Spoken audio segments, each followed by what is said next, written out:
Today, we're digging into a crisis that completely upended the global economy. A crisis that saw the world's most important waterway shut down, but not in the way anyone expected. It was closed by a weapon that was completely invisible. So, let's set the stage. This is the Strait of Hormuz. It is, without a doubt, the world's most critical oil choke point. Every single day, a staggering 21% of all the petroleum the world consumes flows right through this tiny passage. It's not an exaggeration to call it the jugular vein of the global economy. And then, in a not-so-distant March of 2026, that flow just stopped. The tankers full of oil and gas, they just stopped sailing. And the shockwaves from that were felt instantly, not just in global markets, but in the wallets of people thousands of miles away. Now, when you hear Strait get shut down, you probably imagine a full-on naval blockade, right? Mines in the water, missile attacks, warships facing off. But what if the tool that actually brought global shipping to its knees wasn't military hardware at all? What if it was just an idea? Okay, so let's get into the timeline of how this all went down, because the sequence of events here reveals something totally counterintuitive. And frankly, it changes the game for how we have to think about modern conflict. And here's the absolute kicker. After some US-Israeli strikes on Iran, tanker traffic through the strait plummeted by over 80%. But, and this is the crucial part, this happened before Iran laid a single mine. It happened before they fired a single missile at a commercial tanker. The strait was effectively closed for business before the shooting war even began. So if it wasn't ships and missiles, what was it? Well, this is where we get to this powerful new tool in the playbook of irregular warfare, a concept that experts have started calling the insurance weapon. The idea is as simple as it is devastatingly effective. You don't target the ships themselves. No, you target the system that allows the ships to sail in the first place. You go after the insurance, the finance, the risk calculations, the whole commercial web that underpins global trade. You basically turn the system against itself. And it works on a pretty clear three-step escalation ladder. First, after a threat or a small-scale attack, the war risk insurance premiums just go through the roof. We're talking about an extra $800,000 for a single trip. Then comes step 2. The insurers send out 72-hour termination notices for all existing policies. Just like that, your coverage is gone. And the final nail in the coffin, step 3. Major industry bodies like Lloyd's Joint War Committee officially designate the area a conflict zone. At that point, getting insurance becomes commercially impossible for pretty much anyone.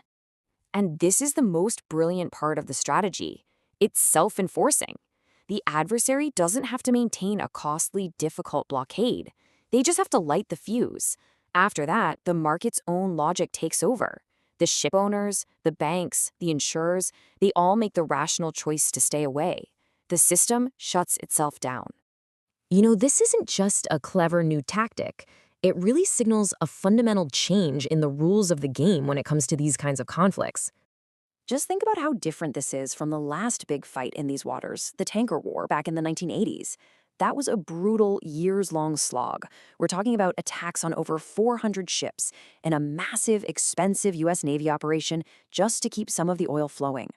Compare that to 2026, a systemic shutdown, achieved in a matter of days with very little firepower. And this really shows a big evolution in Iran's military thinking. The old strategy was something called deterrence by denial, basically using allies in the region as a buffer zone. The new strategy is deterrence by punishment. It's a much more offensive approach designed to directly inflict pain, not just on military targets, but on the entire global economic system.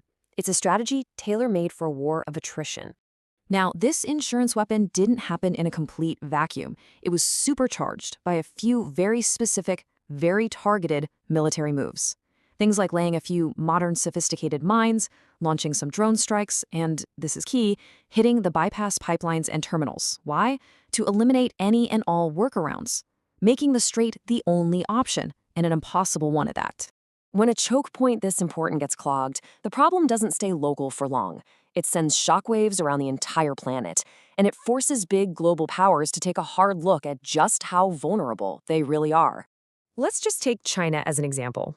Here you have a global superpower that is incredibly dependent on Middle Eastern energy. About half, 50% of its crude oil imports and nearly a third of its liquefied natural gas, or LNG, has to get through the Strait of Hormuz. That's an enormous vulnerability.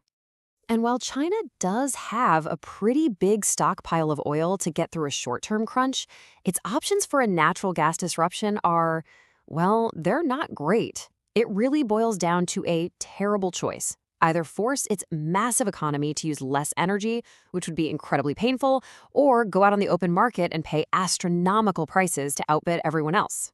So, in the middle of all this chaos, you have countries like Oman playing a really critical role. Oman actually co-manages the strait with Iran, and it's long been a kind of diplomatic middleman. Its goal isn't to win, but to de-escalate, to cool things down, and try to get back to what it calls a predictable shared stewardship of this waterway. So what's the big takeaway here? What does all this tell us? Well, it suggests that the very systems of finance and commerce that tie our world together are now becoming a battleground themselves. And make no mistake, this is not a one-time only magic trick. The underlying logic of the insurance weapon can be copied and pasted onto any number of strategic waterways around the world. Think about the Strait of Malacca or even the Taiwan Strait. The precedent has now been set. And that leaves us with a pretty sobering final thought. The next time a critical piece of the global economy gets shut down, it might not be by a fleet of warships. It might be by a simple notice from an insurance underwriter in London. So, if global finance is the new frontline, the big question is, what's the next choke point?